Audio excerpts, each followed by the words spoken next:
Estamos en una de las aulas híbridas de la Universidad del Gran Rosario, en la ciudad de Rosario, Argentina, para hablar de un tema del que venimos hablando mucho en los pasillos, pero que decidimos un poco abrir el debate desde la universidad y hacia afuera, con quien quiera compartir sobre esta temática. Y para eso está con nosotros Leo Fianzone, que es director de la Tecnicatura Universitaria en Ciberseguridad de la universidad. También está Soledad Catoni, directora de la licenciatura en Psicopedagogía, y el director de la licenciatura en Ciencia de Datos, Germán Giró. Y vamos a hablar de inteligencia artificial, un tema del que se viene hablando un montón desde la parte académica. Nos parece importante, interesante y sobre todo nos parece un debate que hay que abrir y del que vamos a seguir hablando seguro muchísimo, pero tomémonos unos minutos ahora para arrancar con esto.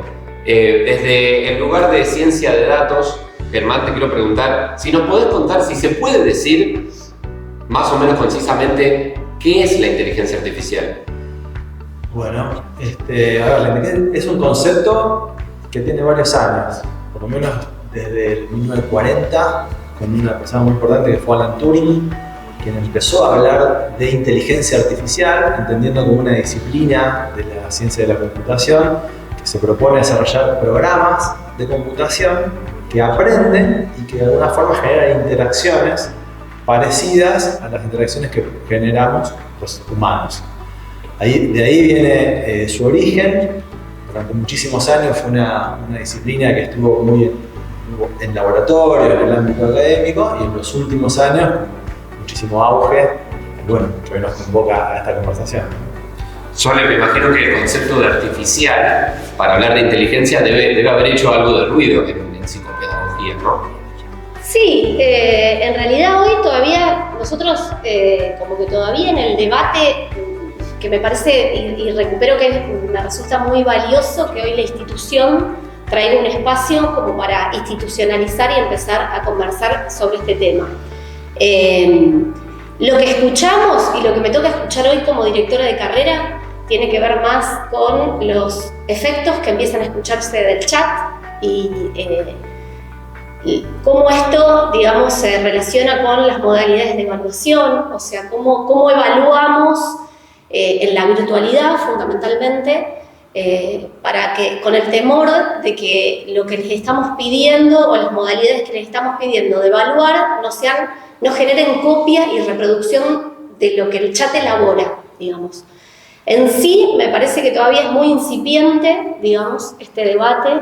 O sea, por eso digo que celebro que la institución habilite este espacio. Creo que un poco lo que charlábamos con los compañeros docentes era que nos genera, muchas veces lo que no conocemos nos genera mucho temor y necesitamos espacios para dialogar con otros docentes, que la institución aloje lo que nos pasa afectivamente también en relación a estos cambios.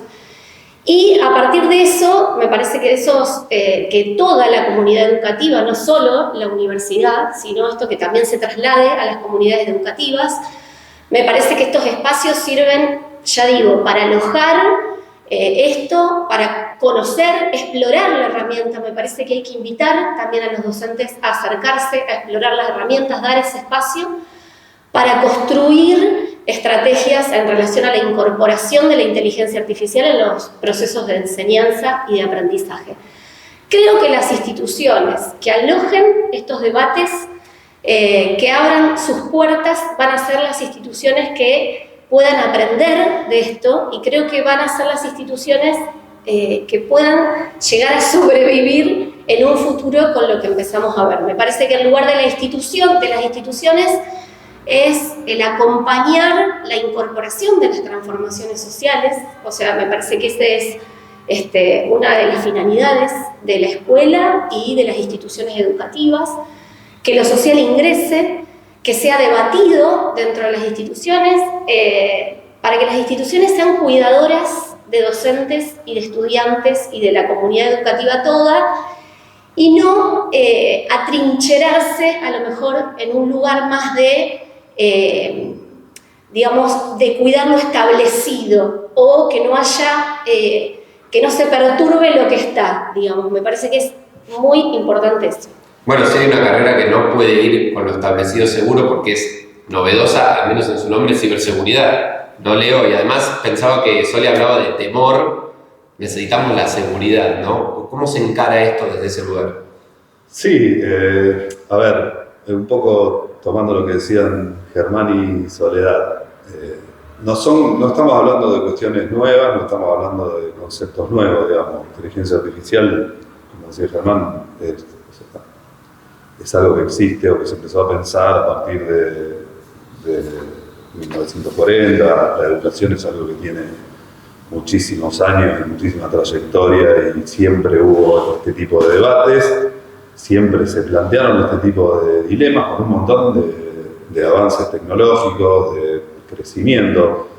Lo que hoy ponen quizás sobre la mesa de discusión esta cuestión es que estos cambios y estas disrupciones modernas, tecnológicas o actuales, es que los cambios se dan a una velocidad tremenda, digamos. O sea, un algoritmo es algo que existe, es una función matemática, hace 1000 años que existe. ¿Qué pasa? Hoy un algoritmo tiene una base de dónde tomar información para empezar a funcionar y una velocidad de procesamiento de esa información que antes no existía, y por eso antes la inteligencia artificial no tuvo el desarrollo que tuvo. ¿Esto impacta en la educación? No tengo duda, impacta en la vida de todos en este momento. Convivimos con la inteligencia artificial aún antes de que conociéramos el concepto de inteligencia artificial, o por lo menos un concepto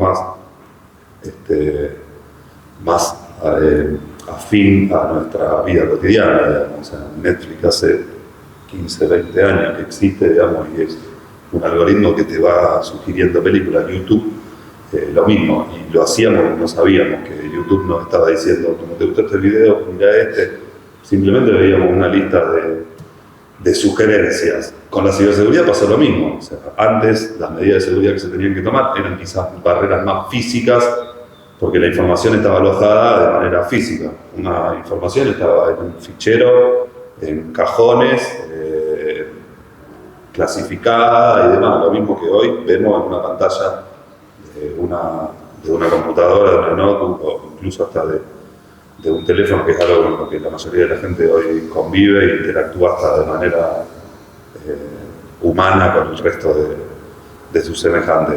Me parece que lo importante, y destaco lo que decía Soledad, es que hoy una institución educativa no puede evitar darse estos debates. Digamos, creo que acá hay sí un temor que entiendo como natural a los cambios, digamos.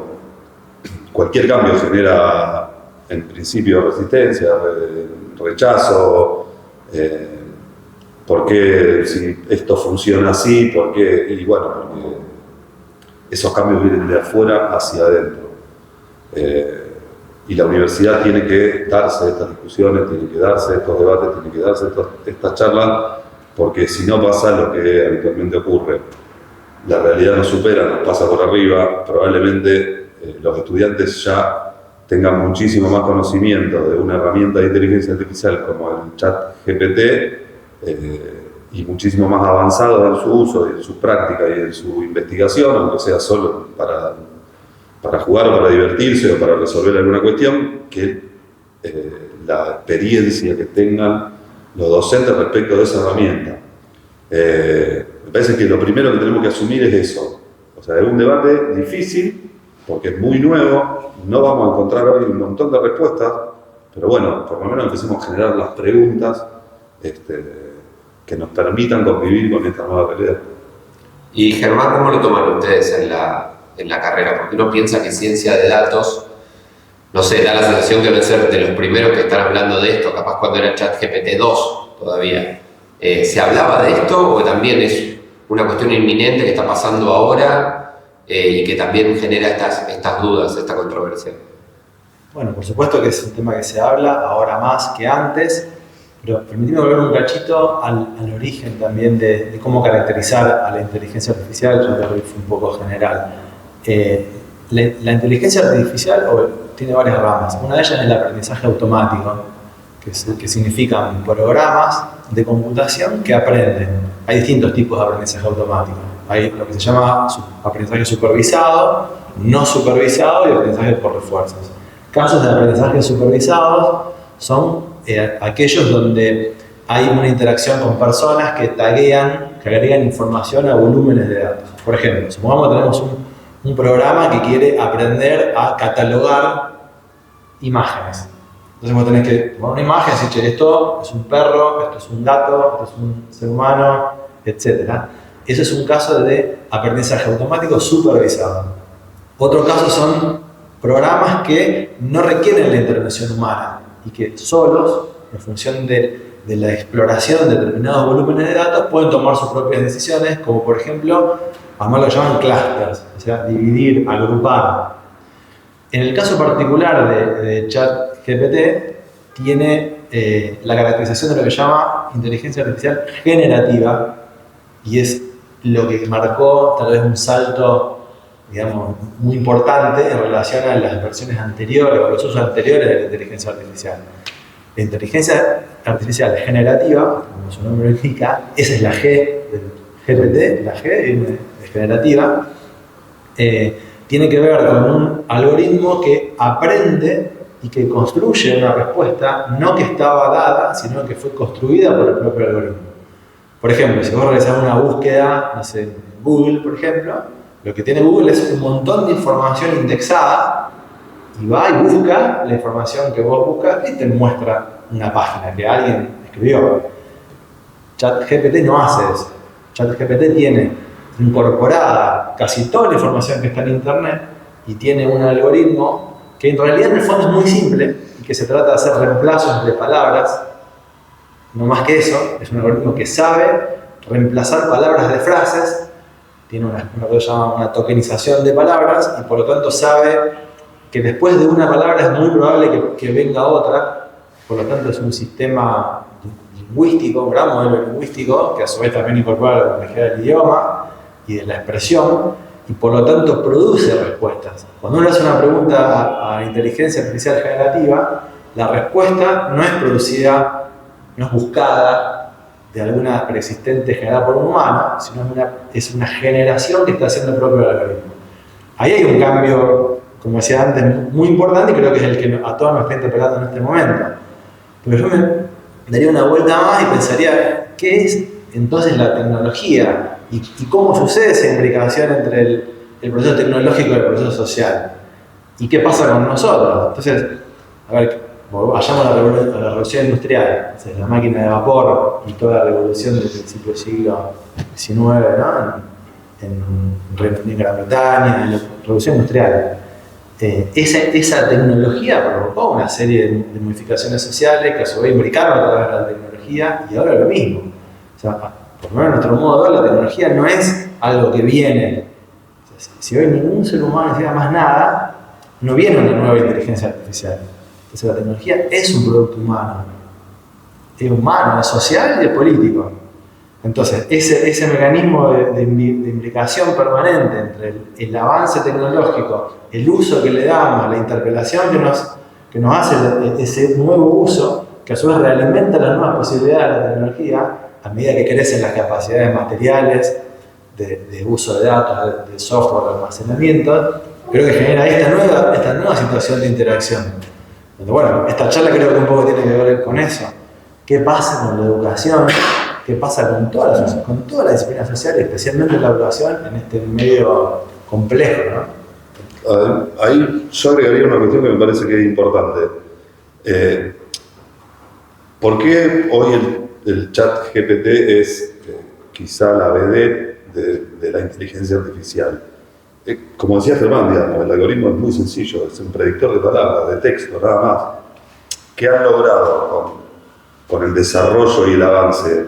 Y por eso se habla de lenguaje natural, que escriba o prediga esas palabras en un lenguaje muy humano, ¿sí? No es algo que uno advierte como técnico o forzado, digamos, redacta realmente muy bien. Es muy bueno, por ejemplo, resumiendo texto. O sea, si uno en un texto lo resume y con un lenguaje muy natural. Digo, porque esto para mí tiene que ver con la educación. Muchas veces también tenemos que conocer las herramientas, digamos. Y en esto me parece que es donde la educación tiene que empezar a plantearse cómo tomarlo y cómo empezar a meterse en esos temas, sobre todo teniendo en cuenta qué queremos que un estudiante aprenda.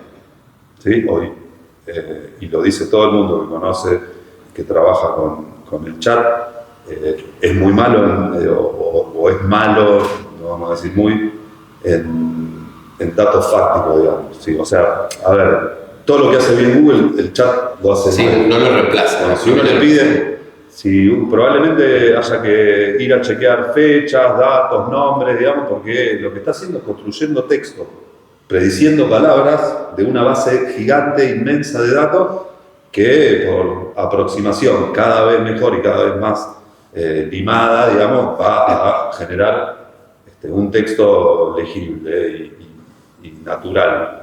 Pero probablemente esos datos haya que ir a chequearlos. Muchos de los que usan esto, sobre todo a lo mejor estudiantes, eso no lo tienen en cuenta. Entonces puede ser que, no sé, digamos, me parece que también es un punto de entrada a la educación, porque el docente tiene que conocer estas cosas para por ahí poder advertir si el texto o el trabajo práctico o la monografía que pedí la hizo el chat o no la hizo el chat. Creo que es una herramienta que hay que incorporar al proceso de enseñanza y aprendizaje.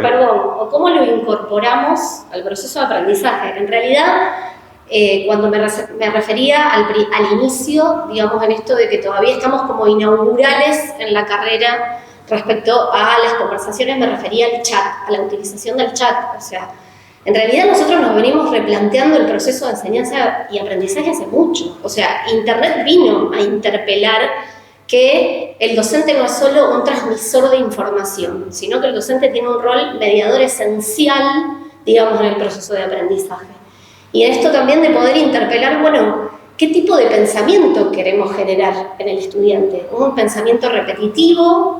¿Un pensamiento, digamos, que lo que haga mediante estrategias de memoria, digamos, este estudiante venga a reproducir fechas y eventos o lo que el docente dijo? ¿O queremos un estudiante con un pensamiento crítico que pueda posicionarse, que pueda argumentar, que pueda tener un punto de vista, digamos, que pueda reflexionar? Digamos, me parece que lo que viene a seguir interpelando el chat tiene que ver con eso. O sea, nosotros qué estudiante queremos, o sea, qué ciudadano queremos formar.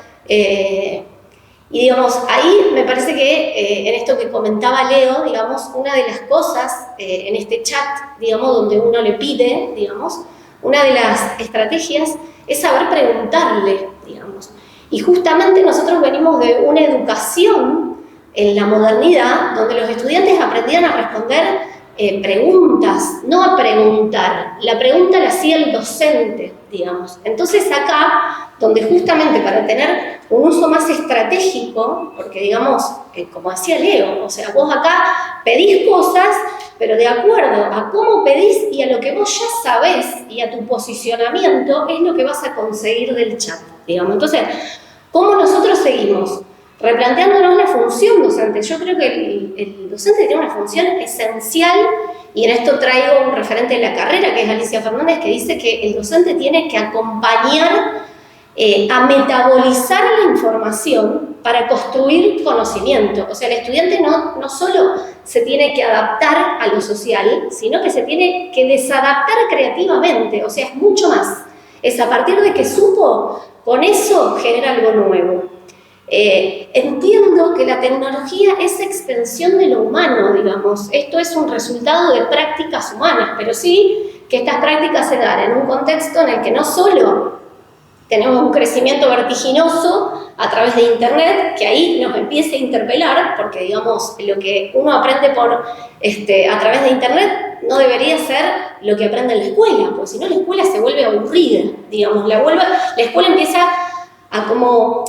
Lo peor que nos puede pasar es que un estudiante sienta que lo que nosotros le estamos dando no tiene mucho sentido, no tiene valor, digamos, o sea, no se utiliza.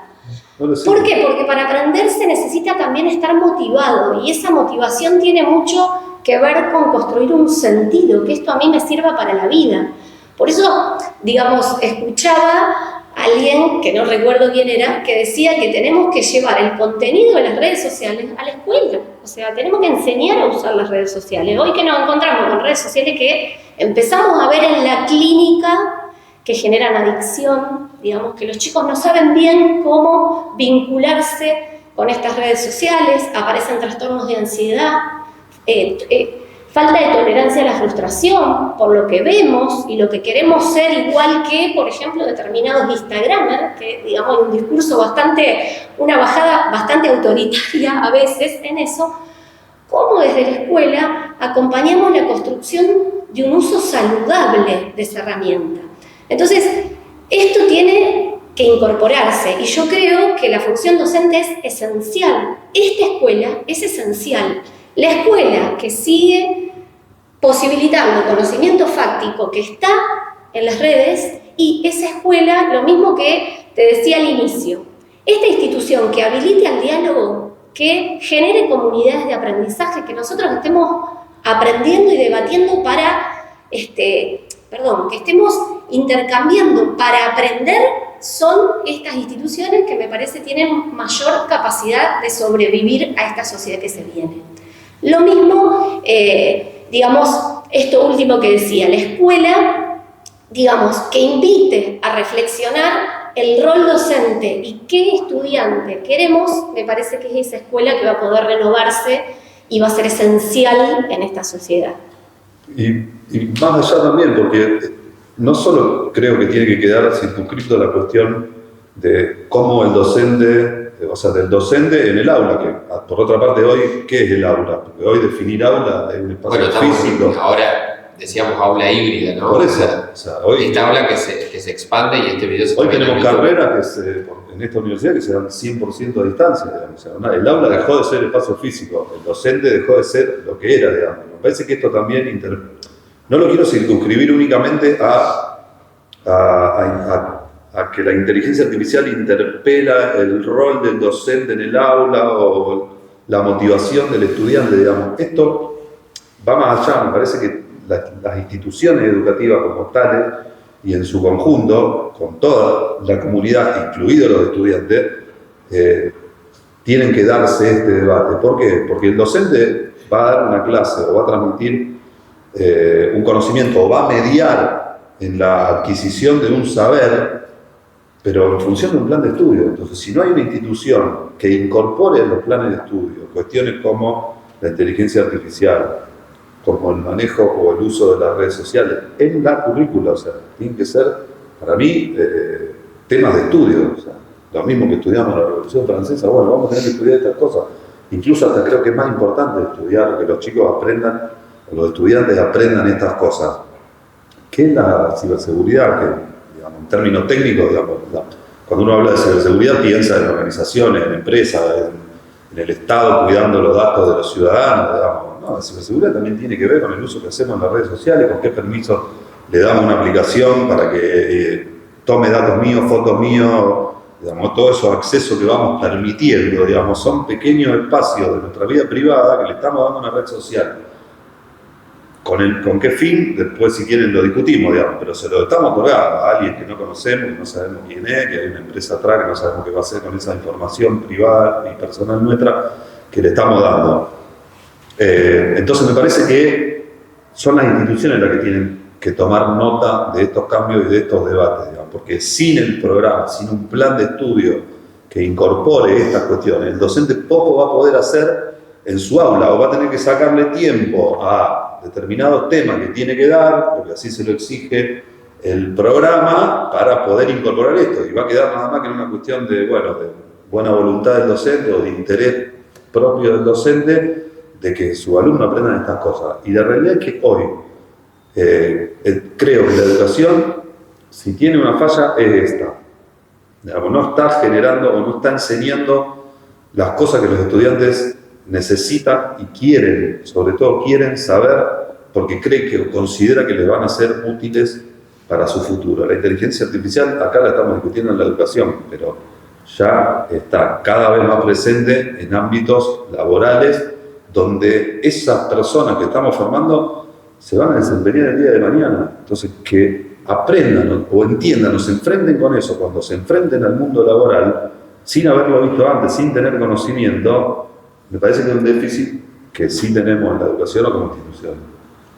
Hay algo más también que mencionaba Germán, yo me quedé con la palabra político, porque decía, bueno, estamos hablando de tecnología humana, política y social, y eso implica que no sea neutral también, ¿no? Me parece que si no nos quedamos en la fascinación que genera una herramienta que pareciera ser, no sé, neutral, apolítica, totalmente independiente de todo, bueno, no es así, ¿no? No, por supuesto que no. Por eso resonaba mucho lo que decía Leo recién, cuando hablábamos también de redes sociales y construimos algunas metáforas. No sé, la nube, la computación en la nube. A ver, si vos ponés un servidor, una computadora en una nube, se cae. No existe nube. Existe un data center que está en un lugar, que está en un país, que está controlado por una empresa bajo determinadas leyes. Las redes sociales, en el fondo, hay empresas que están por detrás. Cada vez que nosotros ponemos un dato en alguna red social o en un programa o lo que fuera, estamos poniendo a disposición nuestra información a ese interés. Ni siquiera digo que sea malo, no lo quiero caracterizar, pero claramente es así. Y ahora, además de eso, esa información permite que algoritmos generen nuevos conocimientos que ya no son humanos. Entonces, nuestros estudiantes, nuestros hijos, nosotros mismos, ya vivimos en un mundo inmerso, en un mundo donde hay información que generamos nosotros. Sí, información generaron seres humanos hace muchísimo tiempo, grandes novelas, películas, mucha otra que está disponible y otra nueva que se están generando artificialmente. Entonces todo ese nuevo escenario complejo es en el que van a tener que desempeñarse quienes hoy están empezando una carrera universitaria o la escuela o trayecto inicial. Entonces ese mundo nuevo, insisto con esto, no es que va a venir, sino que lo vamos a generar. O sea, la metáfora de la irrupción tecnológica, yo creo que hay que medio desterrarla, no quiero sonar fuerte, pero no viene nada. Hay lo que generamos todos los seres humanos. Entonces, ese nuevo mundo que se va construyendo todo el tiempo, cuyas instituciones ya son cada vez más flexibles, podría decir líquidas, si quieren, ya más que líquidas. Líquidas eran hace un par de años, ahora hasta se están redefiniendo permanentemente. Es el espacio donde van a tener que desarrollarse aquellas alumnos y alumnas que hoy están empezando nuestras carreras. Entonces, ahí la interpelación hacia la institución, hacia nosotros como docentes, hacia nosotros como alumnos, ya esa idea del saber, esa idea de la transmisión, la educación bancaria, digamos, que tanto criticamos, me parece que hoy constituye una composición compleja. O sea, tenemos que mirar desde la complejidad, tenemos que mirar desde la inteligencia múltiple, tenemos que mirar desde la alfabetización digital desde una perspectiva muy crítica y de saber de que el mundo que viene, el mundo que vamos a generar es distinto.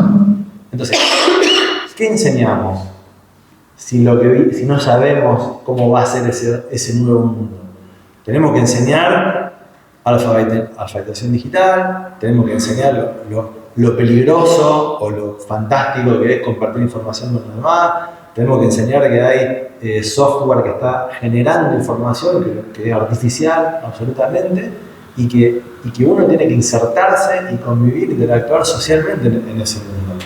Y lo político, por supuesto que está, seguramente que está. Sí, yo agregaría ahí en lo político y en lo social, digamos, porque retomo lo que dijo Germán al principio, digamos, los cambios los generamos nosotros, digamos, la inteligencia artificial no se generó, no se autogeneró, ni se generó sola.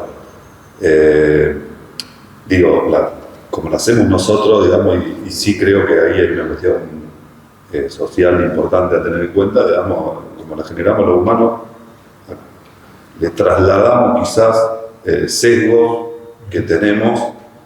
Hay 1000 ejemplos y se ha discutido, digamos, y no quiero entrar en ese tema porque es arduo y es para 3 charlas más sobre esto, digamos, pero también hay que cuidar esas cuestiones porque como creadas por humanos reproducen muchas veces esos sesgos.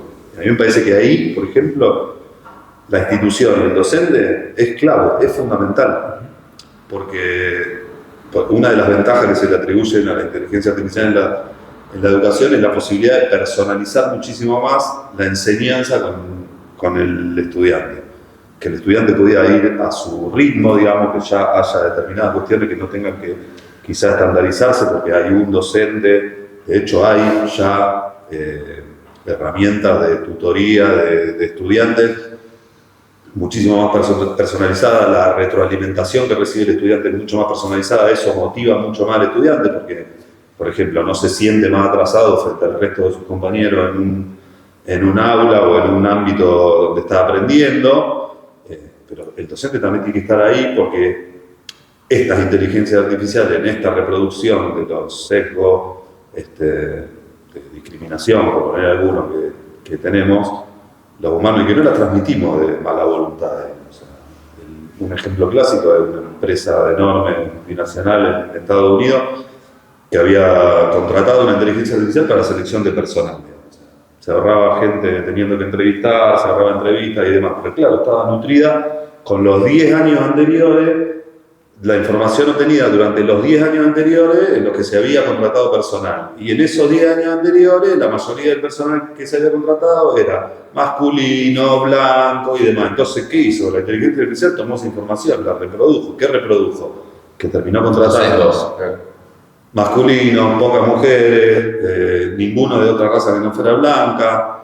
No era un error de la inteligencia artificial, digamos, era un prejuicio trasladado por la fuente de información que se le había brindado. Entonces también hay que cuidar, en esto que hablábamos antes, de qué información se nutre la inteligencia artificial y sobre todo que las herramientas sean supervisadas, digamos, que sean, como se conoce habitualmente, de caja blanca, digamos, que los humanos que las diseñamos o que las diseñen, porque yo no diseño ninguna, podamos saber qué información tomó el algoritmo, cómo la usó, cómo llegó a ese resultado, porque hay muchos de caja negra donde estos que se retroalimentan solo, donde no hay ninguna supervisión humana que dice, no, esto no es un gato, o esto no lo tomé como información, esto sí, toman todo, y en ese todo terminan llegando a una conclusión que nadie puede explicar de dónde salió, cómo la tomó, y ahí los riesgos de que los sesgos se profundicen y se afinquen mucho más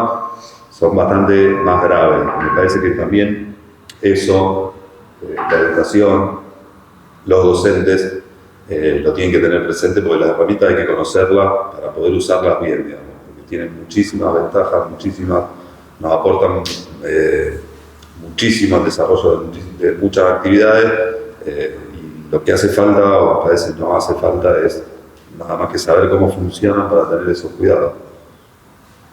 Bueno, sumando a esto que dice Leo, esto de que habló de singularizar el proceso de aprendizaje, digamos, bueno, ese me parece que es el rol mediador docente, conocer las estrategias y saber qué es lo que quiero evaluar y para eso saber cuáles son las mejores estrategias dentro de toda la batería, digamos, de posibilidades que puedo llegar a tener. Creo que esto de lo automático también es para verlo, porque hay mucho del proceso de aprendizaje que se ve en el contacto directo del docente, en esta construcción que se va haciendo en este proceso, pero digamos, las aulas que tengan mayor cantidad de puertas de acceso al aprendizaje van a ser aulas más inclusivas, por ende, me parece que diversificar las estrategias de enseñanza para generar aprendizaje es sumamente rico y valioso. Bueno, vamos a seguir debatiendo, esto obviamente está abierto, esta fue, si se quiere, una primera aproximación que pudimos hacer. Quiero agradecerle muchísimo a Soledad Catoni, la directora de la licenciatura en Psicopedagogía de la Universidad de Gran Rosario. El director de la licenciatura en Ciencia de Datos es Germán Gidó, también muchas gracias. Y gracias Leo Chianzone, el director de la Tecnicatura en Ciberseguridad. Todas formaciones de la Universidad del Gran Rosario. Dejamos acá todos los datos, todo el contacto, ¿no? Para que esto siga y para que esto se abra, porque esa es la idea. Y tenemos todos los canales abiertos también en la Universidad del Gran Rosario para seguir hablando sobre estos temas y como dijeron ustedes, ¿no? Porque esto estuvimos de acuerdo desde el inicio, ¿no? Para construirlo nosotros. Gracias.